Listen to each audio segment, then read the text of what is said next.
Hello students, in this video I try to explain the three subtopics. First one is origin of the word statistic. Second, statistic as the science of king, that means it was born as the science of king. And the third one is development of statistic, that is how statistic gradually developed. Okay. Now the first one is origin of the word statistic. Most of the authors believe that the word statistic has been derived from the Latin word status, meaning political state.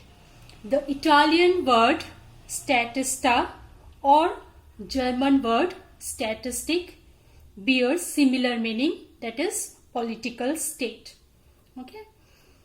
Now the second topic, statistic was born as the science of king.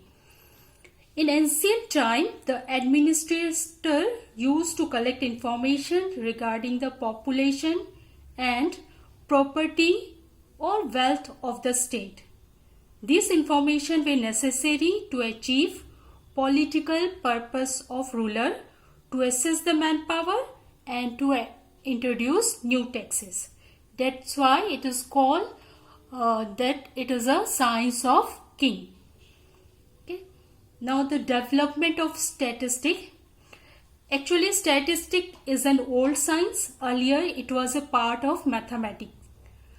The science of statistics developed gradually and its field of application widened day by day. Hence, it is difficult to give an exact definition of statistics.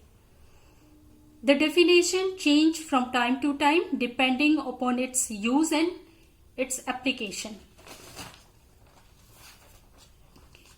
In course of time, the character of quantitative information extended and detail regarding births, deaths, marriages, etc. were necessary.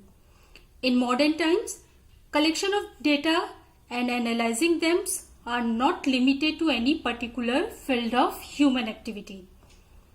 Quantitative information are not only necessary to run the government or semi-government organization, but they are also the backbone of the study of agriculture, biology, electronic, medicine, political science, economics, psychology, sociology, business and commerce, etc. with the help of the introduction of theory of probability. So hope you got the idea of the origin of the word statistics and why statistics called as the science of king and how gradually this subject statistic developed. Thank you.